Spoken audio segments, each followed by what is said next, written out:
I'm Owen Bigland. This is the Inside Edge video blog. Okay, happy Saturday. Let's do an investment blog here. I picked up this little book here. If you follow me on Twitter, I tweet every couple of weeks some of the books that I'm reading. So if you're not following me on Twitter, you can. But I picked up this little gem here on Amazon Prime, used. It's Warren Buffett, 43 Lessons for Business and Life. It's not very big, but it's got packed with a lot of info in here, kind of bullet point stuff. Bought it again on Amazon Prime used. I think I paid like $11 for it. So you can't go wrong on that. That's where I get pretty much all my books, and most of them I buy used on Amazon. Free delivery on Amazon Prime, and I pay anywhere between $6, $7, $8 for a lot of them. It's a total bargain. But I'll just cover a few of the tidbits from this book here. He's got a lot of good bullet point stuff on investing and just how to put your money to work. And it's all simple stuff. A lot of it I've talked about before. So let's fire them off here. Warren Buffett's tips for successful investing. Invest in what you know. Totally 100%. I've talked about it many times. The other thing, if you don't want to do the research and invest in individual companies that you know and understand and what their business models are like and their revenues and look at the balance sheet and their debt and everything else, then just index invest, which he also talks about here.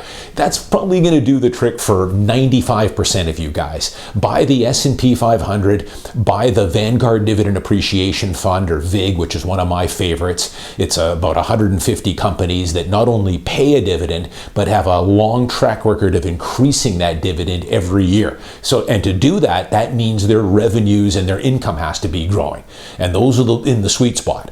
The Triple Q, the XIC or the XEI for Canada. I like VUG, which is the Vanguard Growth Fund, which has got a lot of big tech names in there.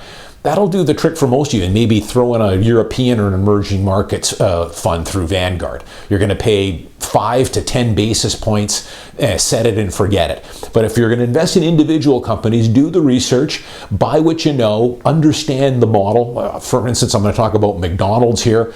Pretty easy to understand. They sell hamburgers and French fries, and they also own a ton of real estate that they rent or lease to their franchisees. It's a pretty simple business model. Coca-Cola would be another one. Apple, fairly easy to understand as well. But some of these tech names, I have no idea how they make their money. Bitcoin would be another one that I don't understand it, therefore I don't invest in it.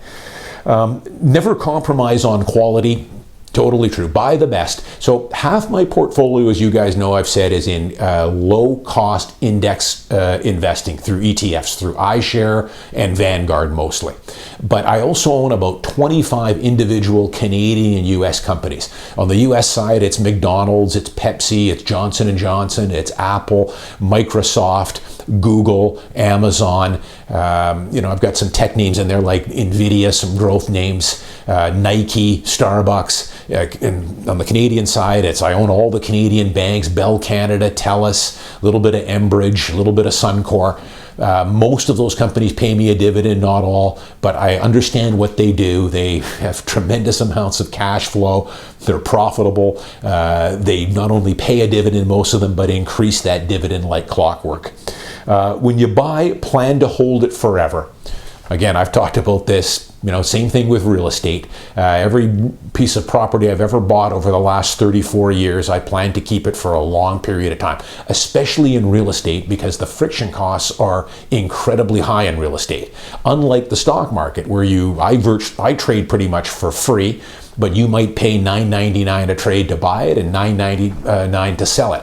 Easy to get in and out of the stock or an ETF. Much more difficult and expensive with real estate. But every ETF I purchase or add to, every share of Apple I keep adding to, or Amazon, or Starbucks, Nike, I plan on keeping them for long periods of time, collecting the cash flows, the quarterly dividend, and just keep reinvesting it. That's the advantage you guys have. I've done many blogs on the buy and hold investor and the huge advantage you have over traders. Most traders, most money managers, hedge fund guys, private equity guys, mutual fund managers, Remember the statistic. It never amazes me. 85% of these guys cannot beat the index. They're actively trading and getting in and out of positions. 85% of them fail to meet or beat the S&P 500 or the Dow or whatever other index. So don't play that game. Just buy the index or buy these good quality stocks. Hang on to them. That's your advantage. Don't over diversify. I had a tendency to do this in my early years as investing. At one time, I think I held pretty close to 50 individual companies, mostly US companies, and I was over diversified. You want to be diversified, but you don't want to be holding 50, 60, 70 companies plus all your ETFs. Because when you buy the S&P 500, you own 500 companies right there. You're pretty well diversified with one ETF there. Or when you buy the Triple Q, you own 100 of the best names in NASDAQ. But my portfolio might be still a little large at 25 to 30 names, but being a Canadian investor, I held, some Canadian stock, although most of my portfolio is in the US, but I hold about 12 or 13 Canadian holdings. If I was in the United States, or an American, I probably wouldn't have that Canadian holdings there. Most news is noise. How many blogs have I done on, tune out the news? It's mostly negative. Most of it is trying to get you to do something, scare you, keep you in fear to make dumb mistakes. Buy and hold these good companies in these ETFs. He says 99% of the headlines will have zero long-term impact on your portfolio, and it'll never end. Right now we're going through the Fed tightening up and raising interest rates. Of course, we've got the conflict in the Ukraine. But these things, oil prices are through the roof, inflation is at all-time 20-year high. But these things, they're all transient. They come and go. And what looks like dark clouds today, when you look back on it 10 years from now, often look like good buying windows. But tune out most of it. If you buy the indexes or buy these high-quality Canadian and U.S. companies, you don't have to do much. Just sit on your hands. Let these incredibly smart CEOs that handle the businesses, run the businesses, and keep them. And enjoy your life. Spend that time you were watching the news and fretting over interest rate hikes and everything else. Use that time in other ways. Read a book. Get better in your career. Spend time with your family. Work out. Get more sleep. That kind of thing. That's what I do. Investing is not rocket science. It's not. It's how many blogs have I done, or if you bought my book, it's pretty straightforward. You buy good companies, index invest, and call it a day. That's all you need to do. And just keep paying yourself first, taking the quarterly dividends you get and rolling that back into more shares. The snowball effect, you won't notice it much in the first 10, 15 years, but when you get to my age, I really noticed it by the time I got to my mid-40s. After that, it was a gravy train, because now you've got 6 figures coming in dividends. You buy some investment properties, you've got some nice income coming in from your tenants' rent checks. Life becomes pretty easy then. It takes a lot of weight off your shoulders, and you can also, money buys freedom is what it does, and it gives you the freedom now to spend a little more time staying in shape, or spending time with your family, or taking some extra vacations, whatever.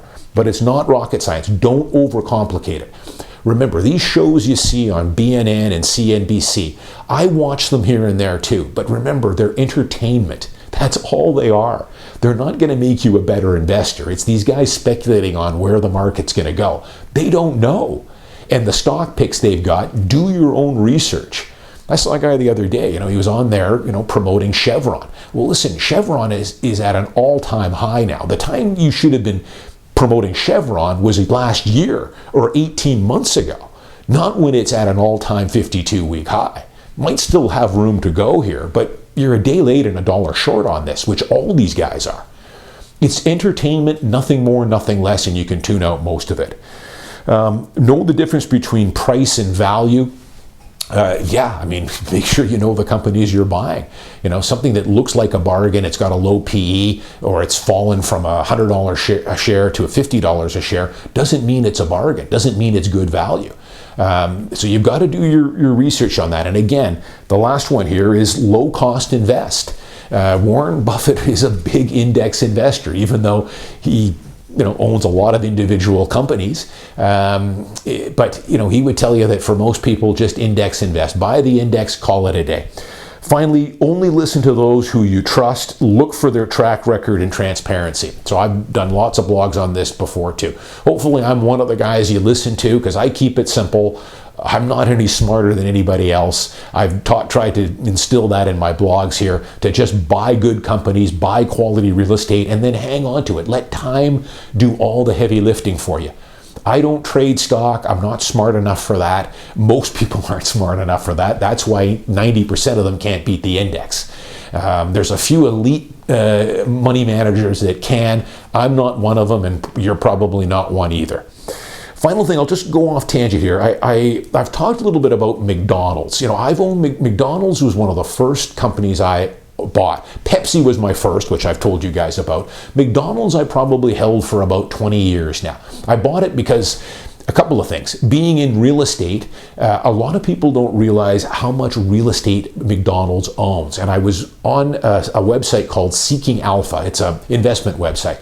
They had a guy on there that did a deep dive on McDonald's, and I've seen similar articles on McDonald's before, but let me just give you a few points here. And this is what first attracted me to McDonald's, because I knew they owned a lot of real estate. You're really buying, when you buy shares of McDonald's, you're almost buying a real estate company disguised as a hamburger chain. But get this, currently McDonald's holds over $42 billion in real estate. They own over $42 billion of real estate. And I believe this is underestimated by a fair bit, because a lot of this $42 billion is on the books at cost. So for instance, McDonald's maybe in 1975 might have bought a couple of restaurants in Midtown Manhattan for, let's call it $5 or $6 million in 1975. Well, I can tell you those lots are worth more than $5 million today. They could be worth 10 times that. But McDonald's owns 55% of the land and 80% of the buildings that their restaurants are sitting on. So 55% of the land that their buildings are on, and 80% of the buildings. In 2020, they earned over $7 billion in rental income. This is the rental income that the franchisees pay to McDonald's to occupy the restaurant, the building, and then of course McDonald's owns half of the land that those buildings are sitting on. McDonald's owns 45% of their stores are corporate owned. The other 50% are owned by franchisees. And again, in 2020, over $7 billion they earned in rental income from their franchisees. It's incredible. That real estate, that 45 or 50 billion or 60 billion, is of course appreciating as time goes on. There's often been talk about McDonald's maybe one day spinning off their real estate holdings, and I don't know if that will ever happen, but talk about an incredible portfolio of real estate. They're in over 100 countries around the world and own real estate in some of the most prime real estate you can imagine. Downtown New York, London, Paris. If they spun that off into a REIT, that might be worth, $100 a share right there at their current 240. So those are the kind of companies you want to invest in. Companies that are easy to understand, incredible cash flows. They're basically a real estate company disguised as a hamburger chain. That would be a company. I don't think Warren owns McDonald's right as of now. I think sometimes he has owned it over the years. I looked at his current portfolio and I didn't see it on there.